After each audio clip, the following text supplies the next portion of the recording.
In watching the Supreme Court yesterday and some of their brilliant arguments, I appreciate, as a humanitarian, I appreciate that we hire the handicapped. I just don't think we should hire them for that job. I mean, maybe it's just me, but I got wallet. Go to Japan. The Japanese people have a contract with me to find my wallet. Oh my gosh! I mean, even when the liberal justices are like, "Oh God, can somebody shut her up?" That's a problem. That is a deep, deep problem. Who is her? I don't know what you're talking about. Okay. What are you saying? Is it? Are you what? Sotomayor? No. Kagan? No. Okay, it's the other one. No. What are you saying? Are you? Oh, wow. I didn't imply any of what she was just implying. I got a wallet. I'm going to Japan. I don't know what happened. Why am I in Japan all of a sudden? Maybe I was there for a sex bot. I don't know.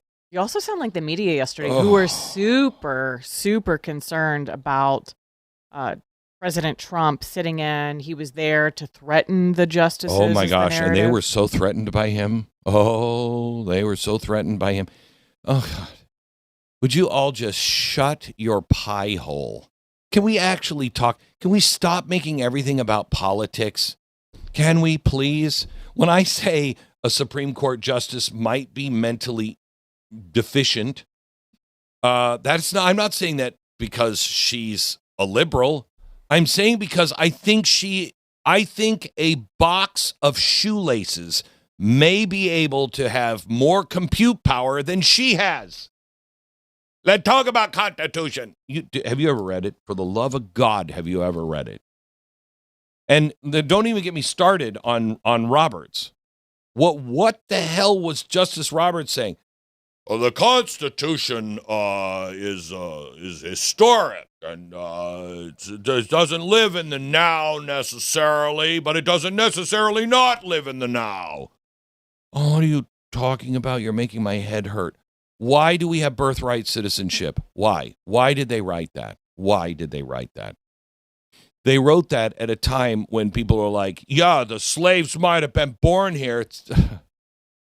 Slaves might have been born here, but that doesn't make them American.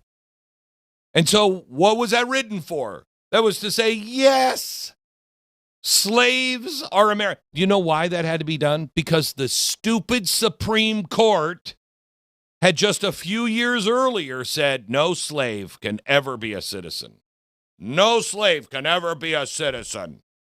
That wasn't right. What are you talking about? And so we had to make sure that they had the right. It was not. Is the Constitution a suicide pact? I just want to know. Is the Constitution a suicide pact? Because then I understand birthright citizenship. Then I understand it. If you can have people come in from China, a sworn enemy, and just have babies and then raise them in China and then bring them over here when they're of voting age so they can vote in our elections, that's a suicide pact. Okay? There's got to be some common sense. You know what? All of our children, all of our 18,000 children were born here, and we all believe in Sharia law. We've hated this country from the very beginning. We came over here so we could have our 18,000 children because we knew that when they grow up, they're going to be able to change the course of this country by voting for Sharia law. That's not what that was for. That's not what that was for. You have to apply some common sense occasionally. But why would we expect that? Honestly, why would we expect that from anybody on the left? And that's not a political comment. I don't think there's a lot of common sense. No, there's some common sense. They're just so stupid and so self-centered. And they won't even recognize the world we're living in today. That's the GOP, okay? This one on the left, there's no common sense there unless your common sense is let's destroy America. If that's the thing that unites you, then they're with that plan. Let's destroy America.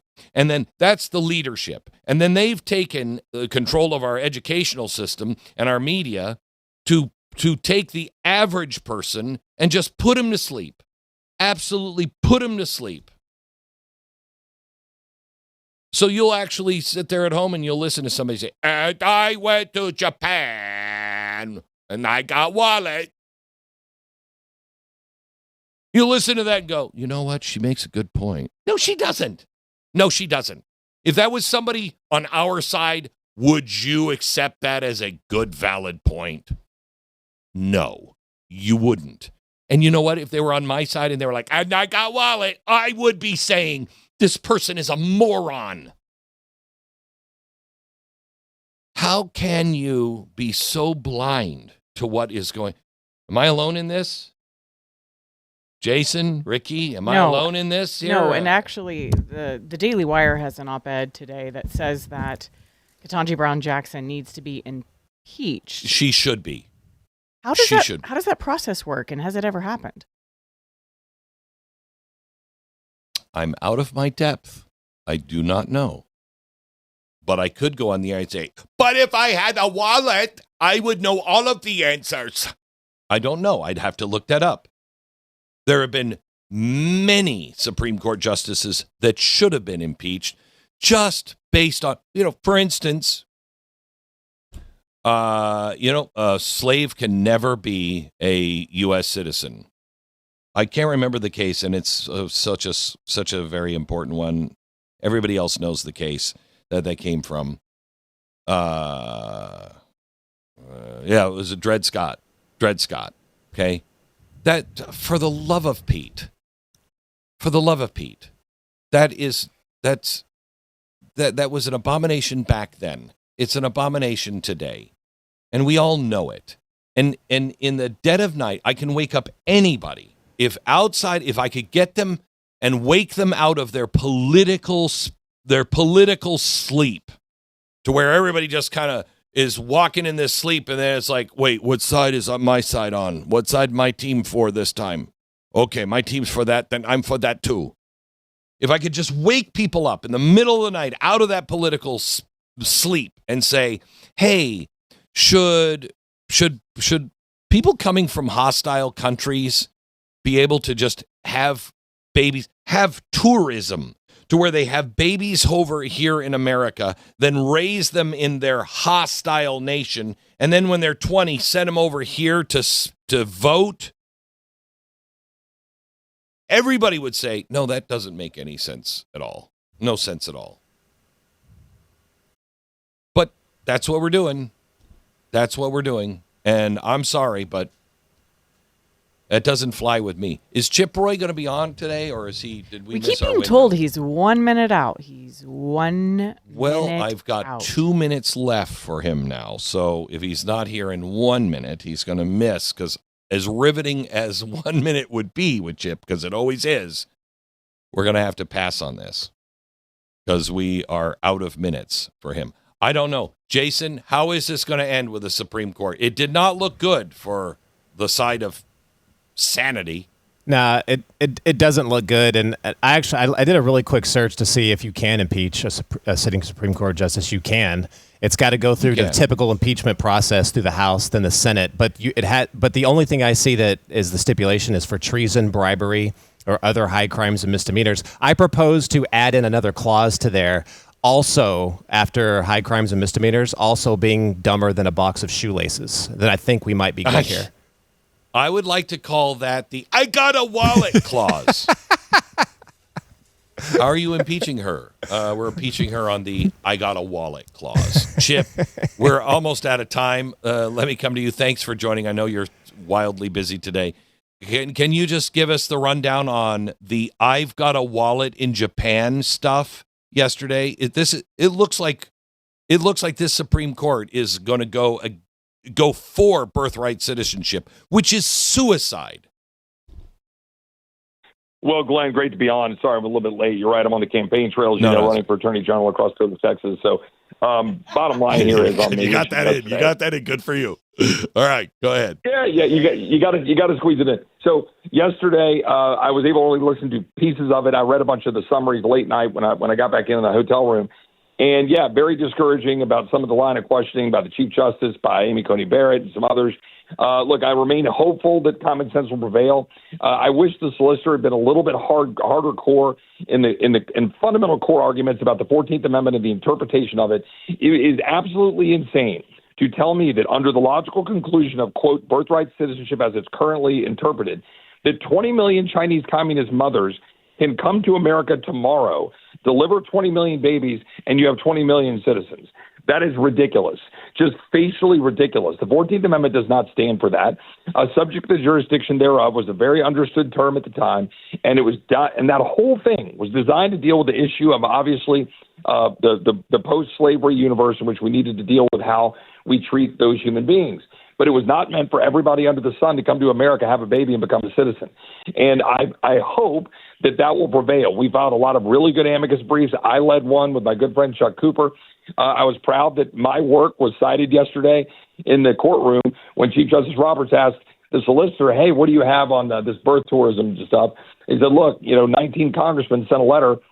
I led that effort along with Tom Tiffany to say, look, birth tourism is a real problem. Here's what we understand is the background and the data on it. And I'm glad that my work was cited. But you know what? That doesn't matter if we don't win. We got to win this stuff. And look, I hope, again, logic will prevail, but we'll just have to wait and see what the court does. But as Attorney General, I'm going to continue to fight, and we'll continue to litigate this issue. If they don't do the right thing, there's more angles to pursue. But it just defies common sense that we would allow that to proceed. Okay, Chip, I got it. I mean, the whole thing yesterday with Iran, where we're headed on that, while we can't seem to fund DHS, we are not passing, the Save America Act.